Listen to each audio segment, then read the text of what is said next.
Hey YouTubers, it's your girl Shannon from Tesla and Chill, and today we're going to be talking about how EVs are lit. And even though EVs are lit, we definitely don't want them to be catching on fire, which is exactly what happened to a Porsche Taycan in South Florida just a few days ago. Thankfully, no one was injured, but it did cause quite a bit of damage to the car. It's pretty much ruined, and the garage that it was being stored in. So we're going to talk about that today because when I was reading the articles, I always scroll down to the bottom of the screen. I want to see what people are saying, and there are some serious keyboard warriors out there, and they had a lot to say about how unsafe EVs are, how they're pretty much a ticking time bomb, and they really called out Tesla a lot, which of course that bothered me as a Tesla owner. So I do want to talk about that today, but before we get to it, take a hot second. If you haven't subscribed, why don't you hit that button right now? And while you're at it, give this video a like.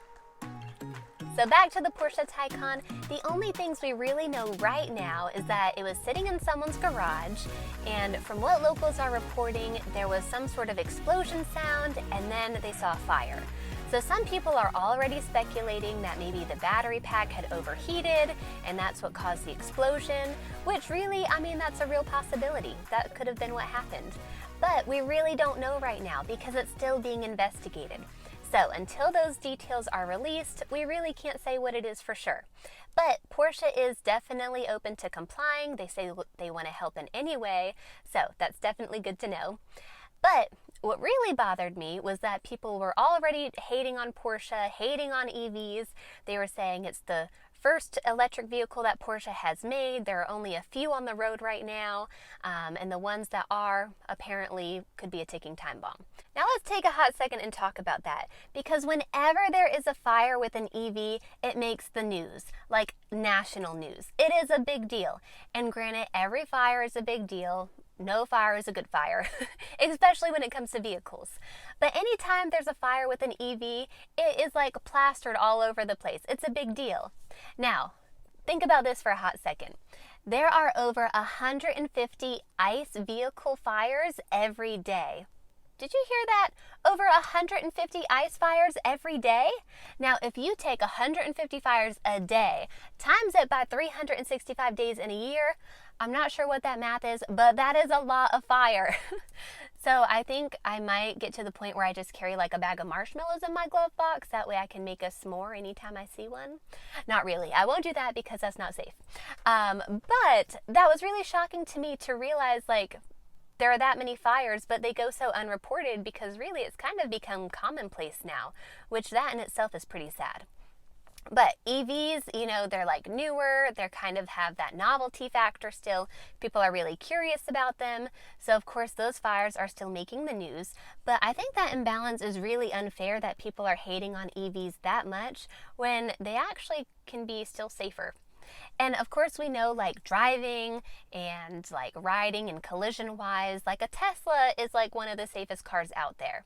Now yes, electrical fires, they take a lot more work to put out. It takes like, I think Tesla even said like thousands of gallons of water, whereas other fires maybe you can use like a foam, and you can kind of use a foam to like contain the electrical fire, but it's not really going to put it out. I think Tesla even at one point said really it's better just to let it burn out by itself. So all the energy that's stored up in the battery can just be released and it can just burn itself out. But yes, it does take thousands of gallons of water to put the fire out. But those fires are so seldom. People are kind of overlooking that fact. Now Tesla has really tried to stay like front and center and ahead of the game when it comes to fires. So they've already taken steps like in their battery pack, between the battery cells, they have a firewall already, and they try to contain really like the energy as much as possible within those cells. And over the past few years, they've taken steps to even further those safety measures. And they're always releasing updates that can even be done over the air. Like in 2013, Tesla did an over-the-air update, and it's one that just protects the battery while the car is charging.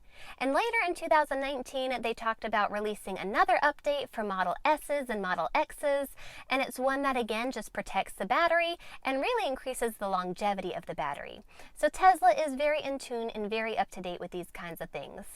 And Tesla also released a guide for people like firefighters, EMT workers, people that are going to be at the scene of a fire, just to kind of walk them through the best way to put an electrical fire out, because it is different than putting out a traditional fire. Of course, putting an electrical fire out takes like thousands and thousands of gallons of water, and so Tesla wants people to know where those battery packs are and the best way to put those fires out. So I think that Tesla being super proactive about this is definitely a good thing that gets overlooked far too frequently. And take a look at these tweets from Elon himself.